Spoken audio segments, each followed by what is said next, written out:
Hey guys, welcome to the Porg Alliance, and today we're going to be ranking all 9 Star Wars films.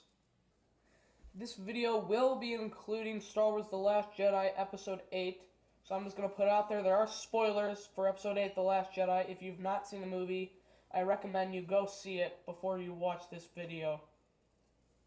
In this ranking list, we will only be including the 9 real Star Wars films.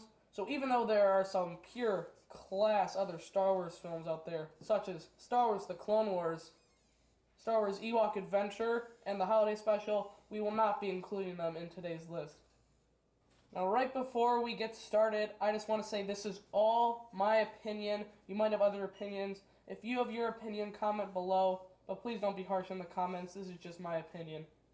Coming in at number 9, we have Episode 2, Attack of the Clones. I know a lot of people put Phantom Menace in the back, but for me, Episode 2 was a much worse film than Episode 1. Really, because it just didn't have a real true plot. Whereas Episode 1, it sucked, but at least the plot was there. And Episode 2 was also extremely boring, whereas Episode 1 had its moments. The characters in this movie were just poorly written and really wooden acting, I would say. Anakin was just atrocious.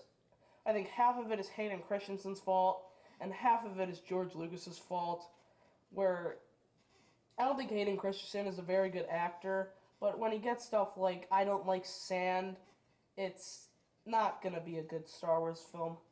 The lightsaber duel at the end was okay. I mean, Yoda and Dooku just dancing around, I mean, that was good to look at, but it wasn't really that memorable. Anakin, Obi-Wan, Dooku portion of the fight wasn't that good either. Obi-Wan kind of went out like a punk, and the Anakin just in the dark with Dooku, there wasn't that many good shots of them actually swinging the swords around.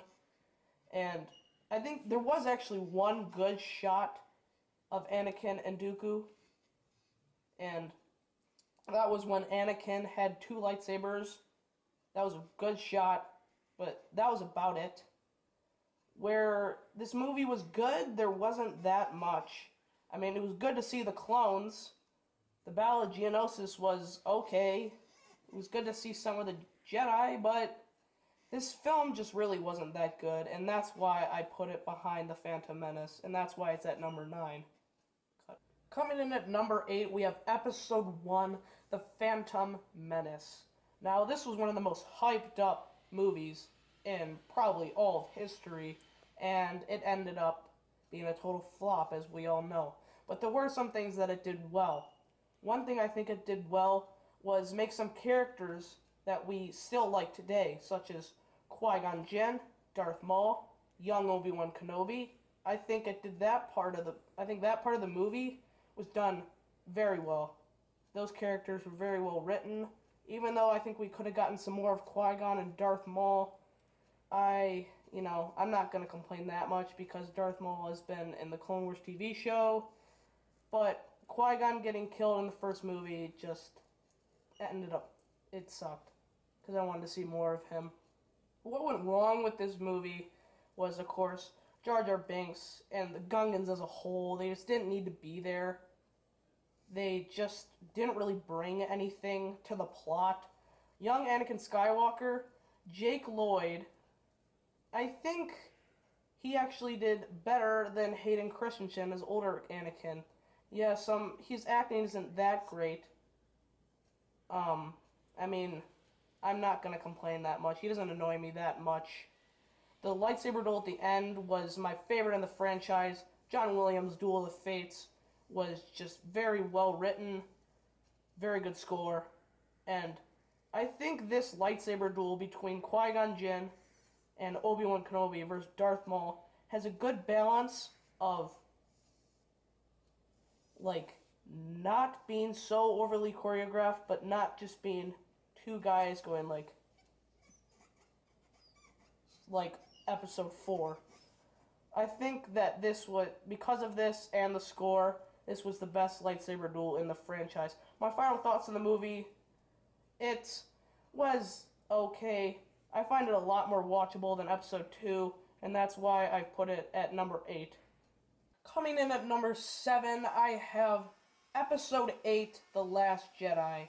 And I know that a lot of people put this higher on the list, more around the 4 or 5 range, but for me, this movie fell kind of flat. Now, this movie, when it's good, it's very good. But when it's bad, sadly, it's really bad. Now, what was good about this film? Well, let's see. The Rey, Kylo, and Luke stuff was all very well done. I found Rey and Kylo's connection between the Force very interesting. I think Mark Hamill by far had the best performance acting-wise, and I kind of liked the twist on Luke's character. Now, speaking of the characters, of course I thought Luke was the best in the film, Kylo was very good, Rey was very good. I thought Finn, his role this time, was not as intriguing because of the whole Canto Bite skit, which was terrible. Rose, I thought she was very well acted, but her character wasn't interesting at all. And of course, the best character in the entire movie were the Porgs. Of course, they were very great. Snoke, I kind of wanted to see more of him. General Hux was okay. So I think the characters in this movie were pretty solid. What was bad about this movie? Well, it was mainly Canto Bite. That whole thing could have been cut from the movie. What you could have done is just had Finn be able to crack the codes or whatever they were trying to do, and yeah, that way you cut some of the length. A lot of people didn't like that it was so long.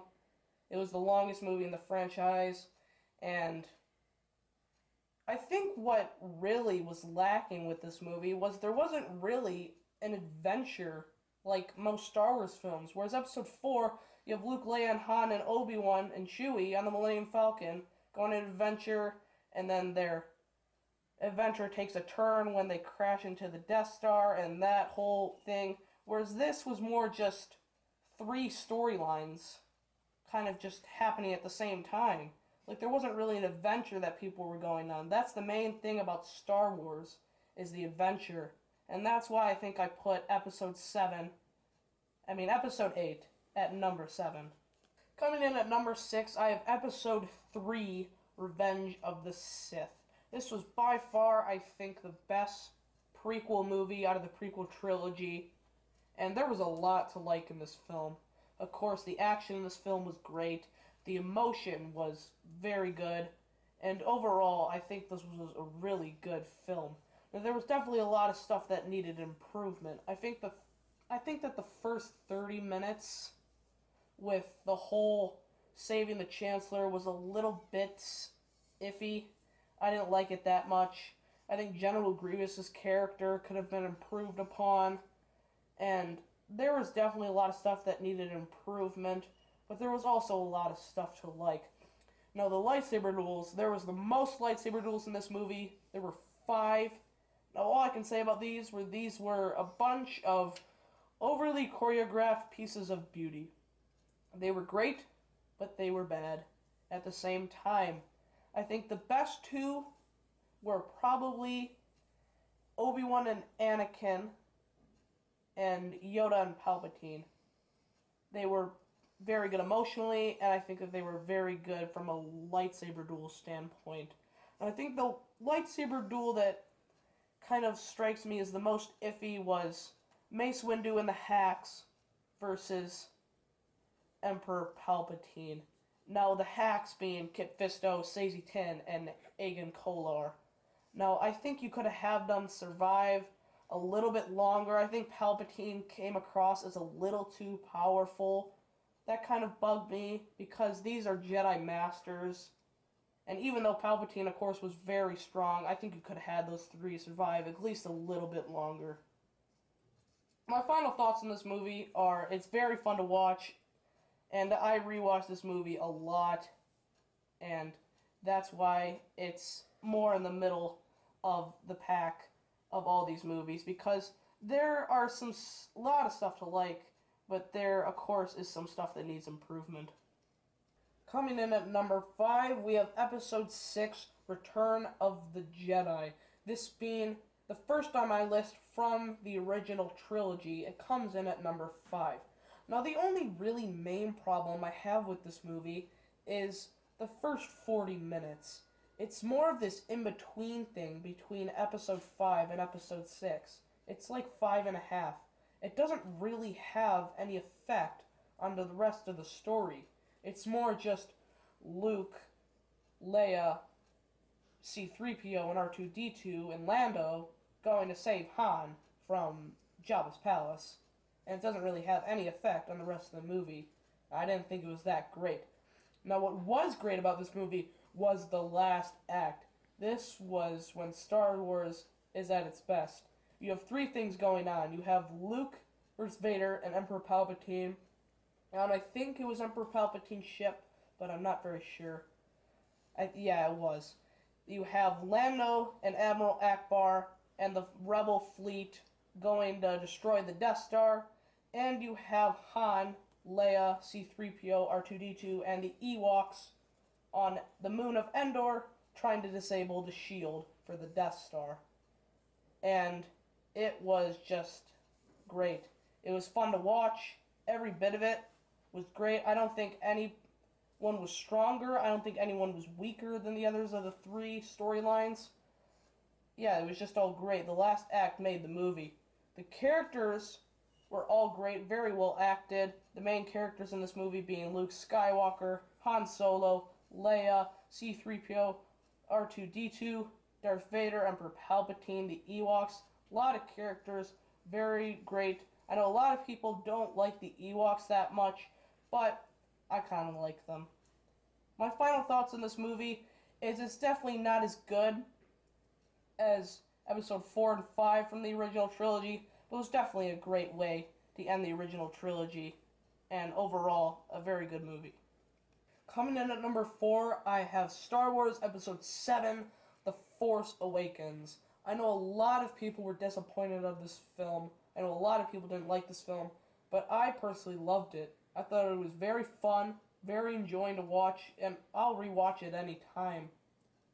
Now, the reason people don't like this film is because they think that Force Awakens is a soft reboot of Episode 4, A New Hope. And I think they've got it mostly wrong.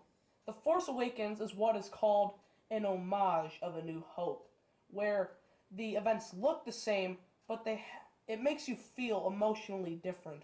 The cantina scene, for example, in A New Hope, our characters, our main protagonists, are at their highs, whereas The Force Awakens, the cantina scene, our main characters, our protagonists, are at their lows, where Finn wants to run away, Rey feels betrayed by Finn, and yeah, it's what is called an homage. Now, I think The Force Awakens was a little too similar to A New Hope in many ways, but I can personally accept it. I can see what Disney was going with. They're trying to reboot a series that has been kind of dead since the prequels, and I like this movie a lot.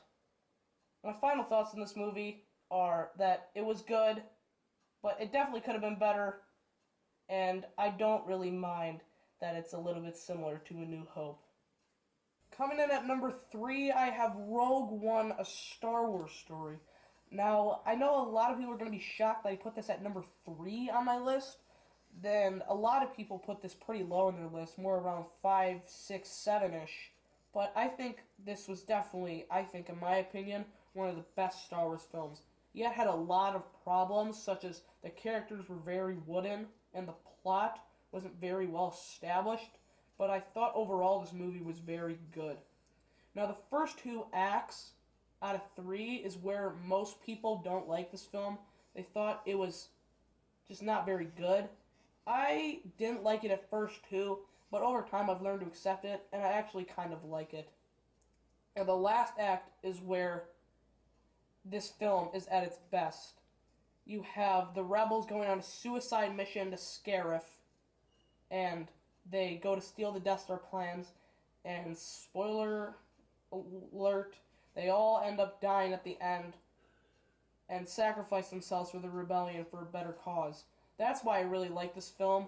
It's just different, and it's very powerful. The message is very powerful. My final thoughts on this film is, yeah, this film was definitely very iffy in quality, I think, but the way this film made me feel and the final result, I think, was very good. Coming in at number 2, we have Star Wars Episode 5, The Empire Strikes Back. This movie is almost near perfect. There was so much stuff to like. I really loved the Battle of Hoth. I think that was very cool to look at, but also it was very well shot. I know that the people at ILM, that took weeks to build and film because they literally, like, shot by shot move the walkers, and that's the kind of stuff that I appreciate. I also liked the training on Dagobah with Luke and Yoda. I thought that stuff was very powerful. Bit slow, but I liked it. I thought that Cloud City was probably the lowest point of the movie. I'm not saying it was bad, but I think that it wasn't as strong as the other parts. I think that it just wasn't that great, in my opinion. It was okay. I think it was okay. I think that the Vader stuff, of course, was good. And the only reason that they froze Han in Carbonite was because Han wasn't for sure coming back for the third movie, so that stuff wasn't really necessary. The lightsaber duel, of course, was very powerful, very good emotion, very good lightsaber duel action, and yeah, it was great. My final thoughts on this movie is it's just almost near perfect and a very good film. Coming in at number 1, we have Star Wars Episode 4, A New Hope, also known as just Star Wars. One of the reasons why I think this movie is so good is just it was so simple. There was a simple fine line between good and evil, whereas stuff like the prequels, it takes this concept and does the absolute opposite. What I thought was good in this movie, I thought the relationship between Obi-Wan and Luke was very good. I thought the cantina scene, of course, was very memorable, classic. I thought all the scenes on the Death Star were very good, and a lot of good stuff to like here. This was almost a near flawless movie. The characters in this movie, the main characters, consisted of Luke, Han, Leia, Obi-Wan, Chewbacca, C-3PO, and R2-D2. All that I thought were very well written, and they were all very different, but all very good. My final thoughts on this movie are that not only is it my favorite Star Wars movie, it is my favorite movie of all time, and for good reason. This movie is the whole reason why I love Star Wars so much, and it is one of my favorite things on this world. Alright guys, this concludes my ranking of all the 9 Star Wars films. I hope you enjoyed it, and it's a little bit different than most people's, but I hope people find it a little bit interesting. If you want to be part of the Porg Alliance, all you gotta do is hit that red button below, and of course, may the Porgs be with you. See you guys later.